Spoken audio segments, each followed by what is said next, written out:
नमस्कार भावांनो. परवा आपण पाणी सोडून आले आहे. तुम्हाला माहीत आहे जीवामृत सोडणार होतो, मी दाखवणार होतो तुम्हाला. जीवामृतचा सगळा सेटअप आणला आहे.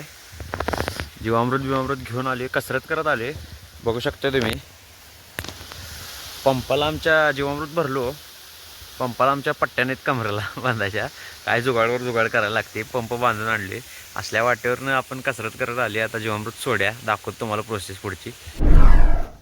पंप आणि किटली एक आपण घेऊन आली. आता बघू शकताय, ही परवा रान पाजवली बघा पाणी, तरी बी आणि रान वाळलं बघा. आमची रानं लगेच वळतात, कारण लगेचच वडा आहे इकडे मागं, लगेच घातबीत येत्या. एक 20 लिटरची किटली राहिली, ती घेऊन येऊया. तुम्हाला जीवामृतची माहिती जरा सांगतो. जीवामृतवर जोर का ठेवायचं, बाकीच्या रासायनिक खताचा औषधांचा उपयोग लई करायला लागत नाही. जमिनीला जे पोषण पाहिजे पिकाला द्यायला, त्याला ताकद मिळते आपल्या जमिनीला पोषण पिकापर्यंत पोचवायसाठी.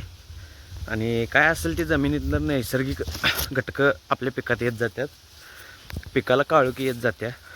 त्यामुळे जीवामृतवर भावांना भर ठेवायला लागत्या. बाकी काय खर्च करत बसाय नाही हो. जीवामृत करायचा विषय खतरनाक विषय असतो जीवामृतचा.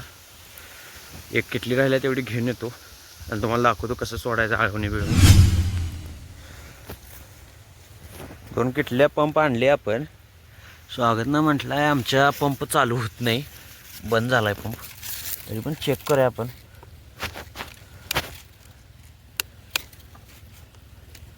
ऐशीने पंप बंदच आहे. एवढं नशीब कुठलं चांगलं आपलं. आता विषय करूया आपण. त्यासाठी मला माहिती होतं पंप चालू होणार नाही, म्हणून मी मग आणलो आहे. असं जीवामृत असं कुजून असं होते बघा. खतरनाक विषय असते. आता दाखवतो मला जीवामृत आळवणी. आता मी कसं करणार आहे बघा नुसता. शेवट मागानं आळवणी पहिल्यांदा बघत असतील. आळवणी करायला चालू करूया आपण. मगानंच करूया आता. थंड झाला आहे आपल्या म्हणलं काय. असं बुडक्यात जरा जरा सोडत जातो मी नुसता.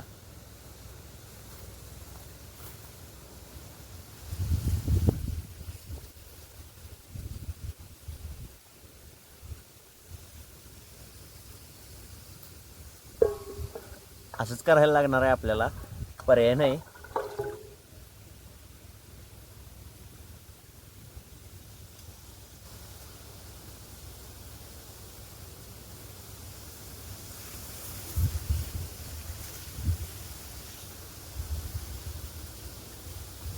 पुढे गेल्यावर रानाला वल आहे भरपूर, त्यामुळे तिकडे जरा कमी सोडलं तर चालते.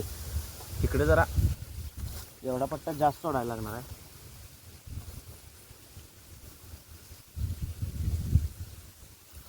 जीवामृत असा विषय आहे भावांनो, नुसता शिपडत गेला असता तरी स्टंट आहे. त्यामुळं दाखवतो मला आता डायरेक्ट. जीवामृत लय मोठा स्टंट आहे भावांनो. नुसतं असं मगातला असं सांडत जरी गेला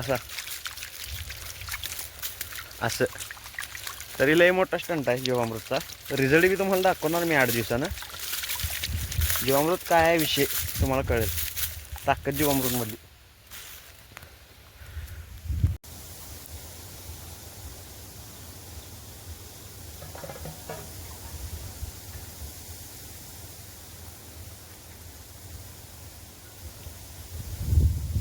मगांना हळवणी करायला बघा कसा विषय. काय तू जुगाड करायला लागते. जीवामृत आपलं सोडून झाले. मगांना हळवणी केली आपण. हत्तीगसच्या प्रत्येक बुडक्यात आपण कणी प्रत्यक्ष तिथं जाऊन प्रत्येक बुडक्यात आपण मगानं आळवणी केल्या. त्याचा फायदा काय होणार आहे आता आपल्याला. आपलं रान आता तुम्ही बघू शकता जरासं माती पांढरं माती आहे, कारण ही विहिरीचा गाळा आहे हो, शाळवाट माती आहे. त्यामुळं ही रानातली काळी माती बघा. इकडं रान काळा आहे आमचं. इकडं रानाला इकडल्या रानाला काय करायला लागत नाही, कारण इकडं शाळवाट माती असल्यामुळं कणी इकडे जरा लक्ष द्यायला लागते. आणि 15 वर्ष लक्ष न दिल्यामुळं कणी ही परिस्थिती झाली आता. आता तुम्ही इकडे दाखवतो मला. ही हत्तीगास बघा, झूम होत नाही. ही हत्तीगास बघा. असंच हत्तीगास माझं पण येतोय. खरं त्या हत्तीगासची शेंड तुम्ही बघा जरा वाळल्यात. तसं आपल्याला नको आहे. हिरवागार हत्तीगास आपला आणि मोठा लाट म्हणजे आभाळाला टेकायला पाहिजे असा हत्तीगास यायला पाहिजे. तर ह्याच्या मागचं कारण असं आहे की जनावरांनी पुरवठा यायला पाहिजे अशातला भाग नाही.